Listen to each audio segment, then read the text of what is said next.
and I'm gonna put it there. I hope it doesn't echo. Oh, but you need to see me. Okay. Yeah. Does that work? I can, yes. I can Yeah. see you, definitely. Awesome. Okay, so we're back. We figured out a plan. Unfortunately, Ngozi's not going to be able to join me on video, but she's joining me on voice. Let me see if I can invite. Oh, nobody's watching yet, ne? Nobody's watching yet. So let's say home. Okay. Because I know she was watching. And she was like on time, guys, like on the money, you know. Yeah. And I know somebody else was watching, but I don't know who that is. It's like a private thing. It might have been my friend Dudueto. Yeah. Because she also said that she would come on. Yeah.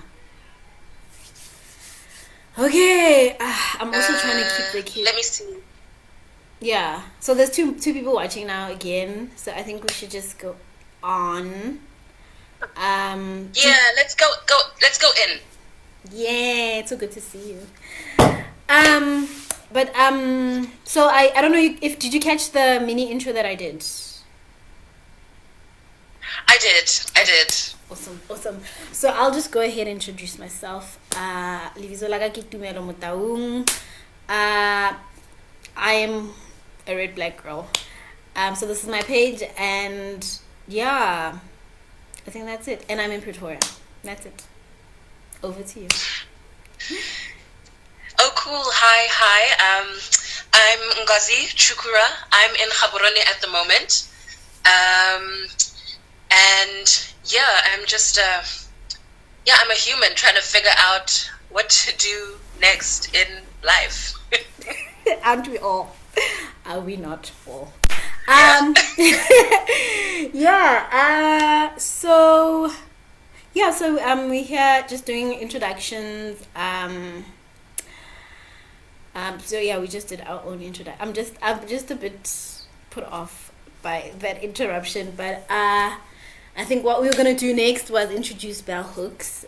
So Bell Hooks is like a very prominent feminist author, activist, you know, yeah. Ngozi, just come in, help me out. I'm losing my... Okay. I don't want to... No worries, sis. I don't want to also, jump in because there might be a bit of a delay because of technology, even though we're mad grateful for it. Yeah.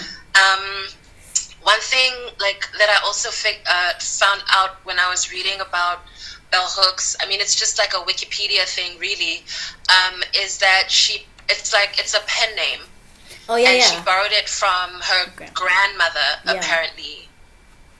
And what I really love is that it's always written, the whole name is always written in lowercase. Yeah.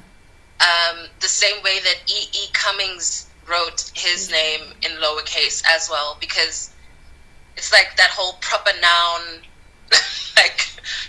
thing. It's just like, she's just like a human being. It's almost like a democratizing thing. I don't know. I just really like that little quirk about how she writes her name. Yeah, and when you say that, when you bring in that proper noun thing, I think maybe one of the things she wasn't trying to be is proper. You know, I think she was just trying to. A lot of her work was disruptive. You know, she was trying to say, "I'm here, and I see that there's something wrong here, and we just need to work on it. Let's disrupt the norm, and see how we can come back to ourselves, right?" Yes, definitely. And it's really refreshing because, all the pressure that we're under, I don't want to also now speak for every black woman, because that's not possible, right? But I know, there's group experiences and shared experiences, that we do have, especially as women of color and black African women of color, to be proper all the time. There's value placed on all these behaviors that we're supposed to exhibit, and if we don't exhibit them, then it's almost like we're not marriage material, as if that's also the only kind of thing we have to aspire to, which is quite harmful, I think, in a lot of ways. And I don't know, it's just a lot.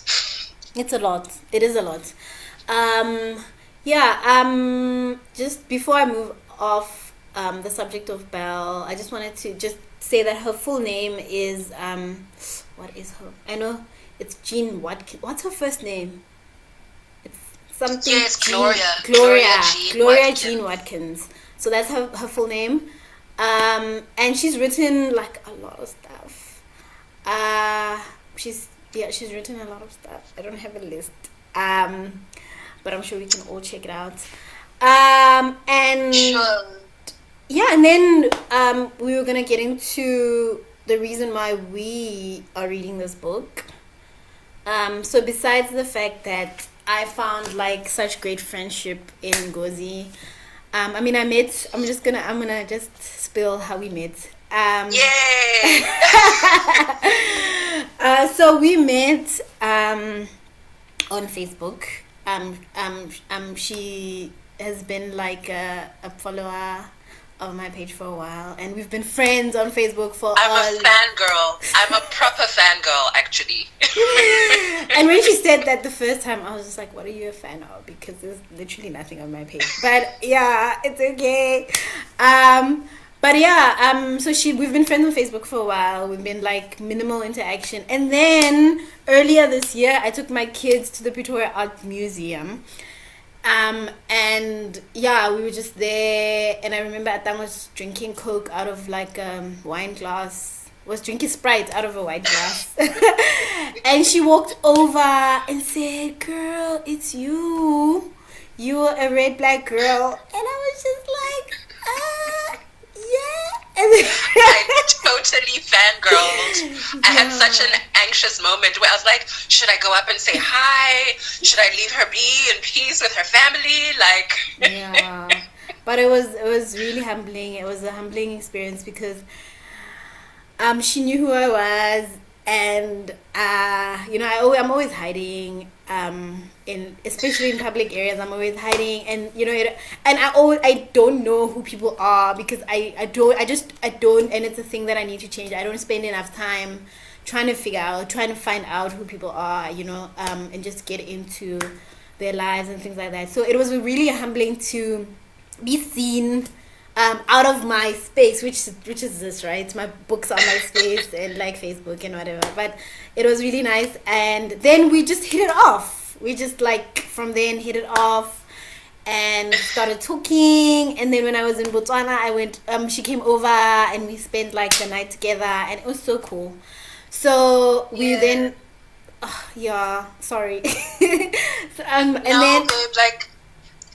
If like I remember as well, there was a moment when we were talking about books in general, as of course we would. Yeah. And I remember you mentioned, I don't know, like we talked about it a lot, and then you mentioned in passing, like it was almost in passing, Sisters of the Yam. And I was like, oh, that sounds so like delicious. What is it? And you're like, yeah, you read it a few years ago, but it was a really interesting book and it impacted you at the time, and you were considering rereading it. And I was like, oh, I've never read it. Oh, I want to read it too. And then it kind of like time went by, and then that was almost like, oh, that was a lovely conversation. And then we picked up again when we were chatting recently. You mentioned again, you're like, oh, cool. I think I want to read Sisters of the Yam again. Yeah. I was like, you know what? We mentioned this. I think I'm gonna read it with you. Yeah. And here we are. And it was like it came from that whole sisterhood. How I felt like I had known her forever, and we just gelled so well. And I literally felt like I had a sister. And every time we spoke, it was just like, oh man, this is home. This is home. So that's how we got to be reading the book, and that's how the book actually came into these conversations, because I kept saying to her, this reminds me of what I read in the book, that women need to have these spaces, where they're safe, and where, where with other women, you come together and you're yourself, and you rebuild, and you become, and all of those things. So yeah, that's how we got to be reading the book. So unfortunately, do you have notes? Because I had my notes on my phone, and now she's on my phone, so so I can't go through my notes. I'm gonna bring up the notes that that you shared as well. Okay. And because I know now, so we were gonna chat as well a little bit about how maybe Bell Hooks came as well to write the book. Oh yeah. Because it's kind of also in the introduction. Sort of in the introduction, in Yeah. the introductory part of the book. And if I can, I'm gonna also just try bring it up a little, like just bring it up as well. And I remember her saying somewhere in particular that she had, I think, embarked on her own sort of healing, self-care kind of journey, and she began reading a self-help book that I'm going to try and find now what the name of the book was, because I can't for the life of me remember it. It's Women Who Love Too Much. I think Women Who Love Too Much, that's right.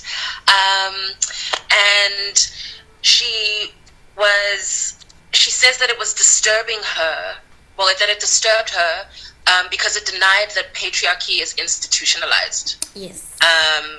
And she says, and I'm quoting now, it says, "It made it seem that women could change everything in our lives by sheer acts of personal will. It didn't even suggest that we would need to organize politically to change society in conjunction with our efforts to transform ourselves." Mm-hmm. So that's just kind of one of the things that she says, or one of the reasons that she wrote, or that she writes, that she decided to write Sisters of the Yam. Yeah. And I think she also goes on. Sorry, sis. I don't know if I'm just now blabbering.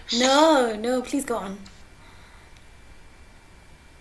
And one of the other reasons that she touches on is, which is also related to her work as an intersectional feminist, is that it was also not really specific to the experiences of women of color, which are distinctly different from the experiences of women in other races, you know?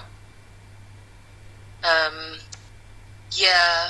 think that's one, yeah. Another kind of reason.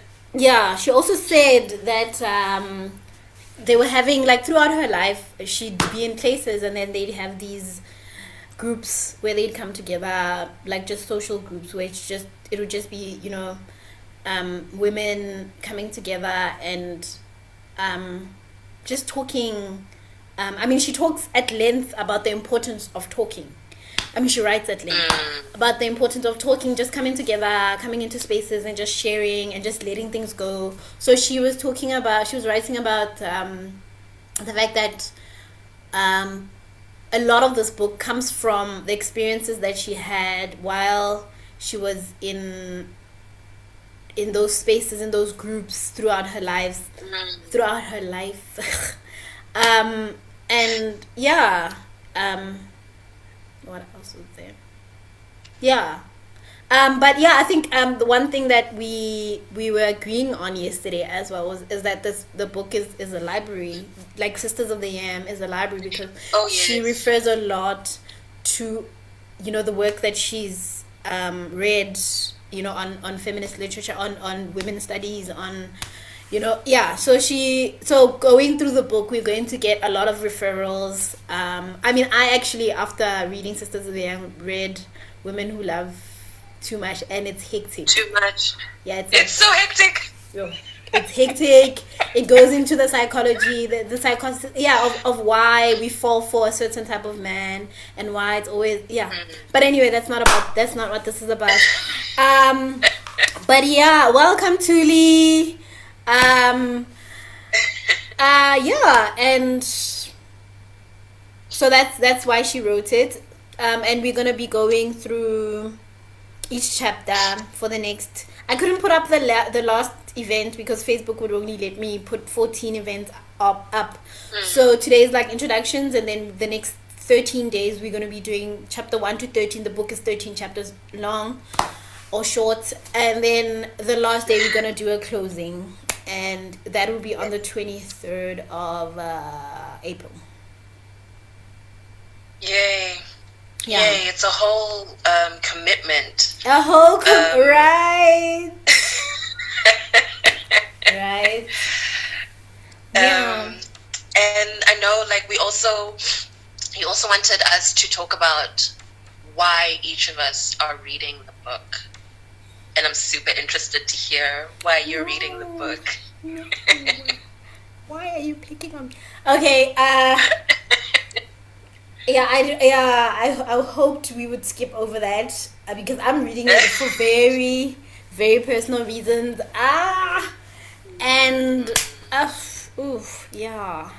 Okay, so to put it mildly, I have like a neck for men who are unavailable, and it's just like, it's a thing, man, that just keeps like recurring in my life. And so I just got, I recently closed off a chapter with one of those men, and I was just thinking, I sat for a very long time thinking about this recurrent pattern, and I was just like, I need to just look into it. I need to just internalize and just heal. I mean, every time, somebody asked me recently, do you take time to heal when you get out of a relationship? And I was like, yes, I do. I do actually take like a lot of time. But this time was different. This time I was just like, no, man. No, wait. I must just like just look at the pattern, not the occurrence, right? Just look really deeply at the pattern. But also the thing that came up from a conversation with another one of my friends is how we make our partners friends, right? There's nothing wrong with it, but we make them friends to the extent where when we get out of relationships, then we don't have friends, or we're not in contact with our friends, or and there's always that one friend or that very close friend of yours that does not like the person that you're dating, and then it's very hard right? It's very hard to go back to your friend when that is over and things like that. So it was like a lot of things, but I think what was very heartwarming was that I came out of this, and I had like a whole lot of sisters around, Ngozi being one of them, and with that I was just like, hey, this is how it's supposed to be, right? I mean, I don't have to, and I clam up a lot, so every time I'm not okay, I like go into a cocoon, and sometimes it's a week, sometimes it's a month, sometimes it's a year, where I just spend time with myself, so that I can just get to healing. But this time I was just like, no way, man, I am not hiding, I am not doing that. No, I'm just gonna talk to my girls. I'm gonna sit down and talk to my girls and just hear, just get like sounding boards, and then I mean, this book is about healing. It's about Black women healing. So and then so the book kept coming up, and then now we're reading. Your turn.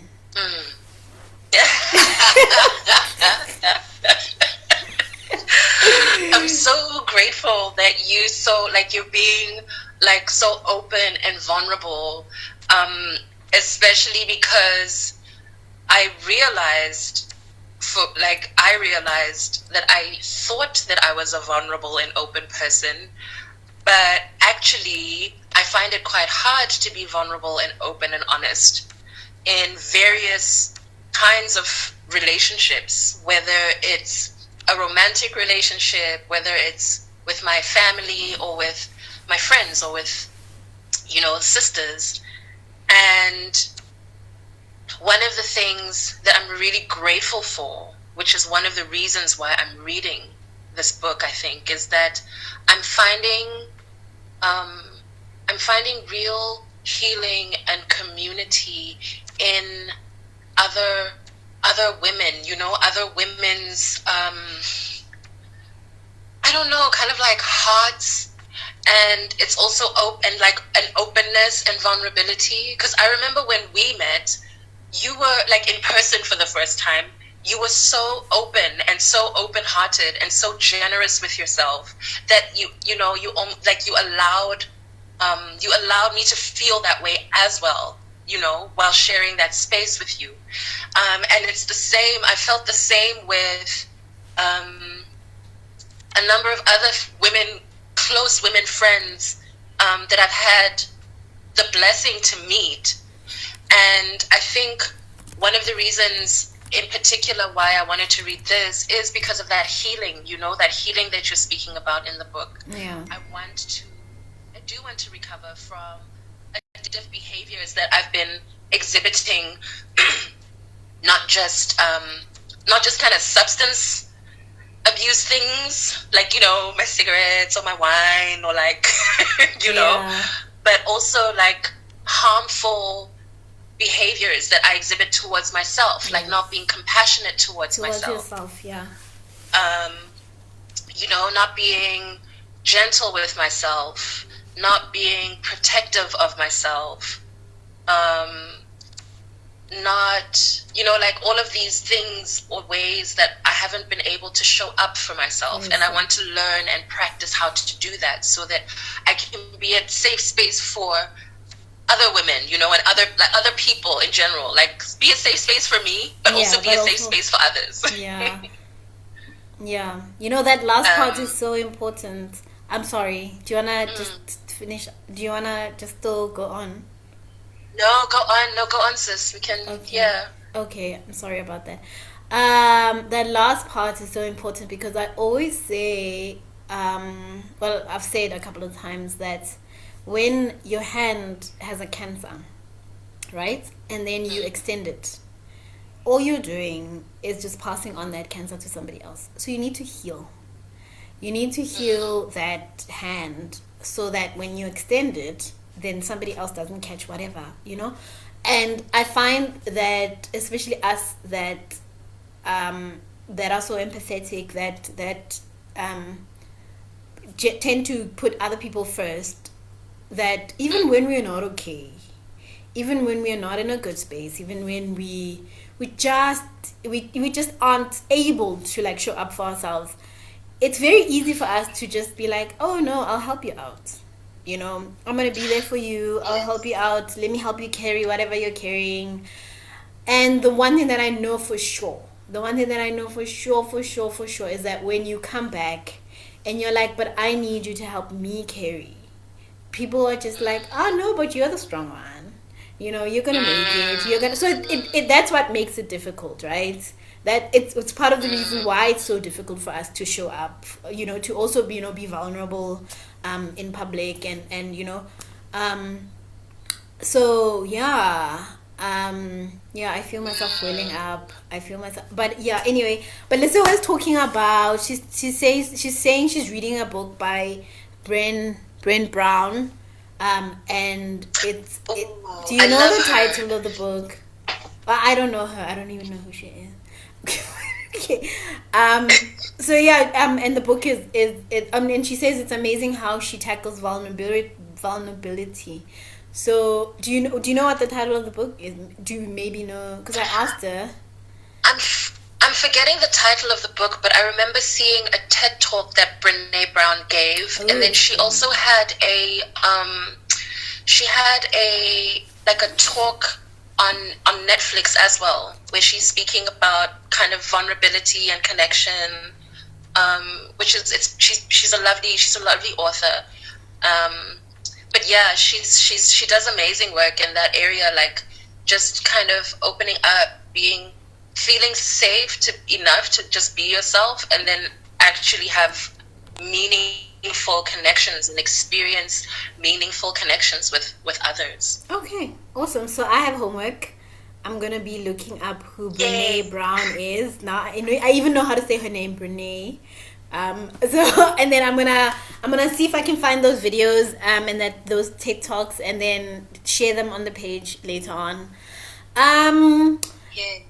Yeah, I think if there isn't, okay, here we are. So thank you for, so Dudueta says thank you for sharing your story and reasons for rereading. Oh, hi, Dudu. Ah, is that your friend? Yeah. She's reading with us. Okay, she says, yeah, thank you for sharing your story and reasons why you're rereading. I identify a lot with much of your experience and reason for rereading.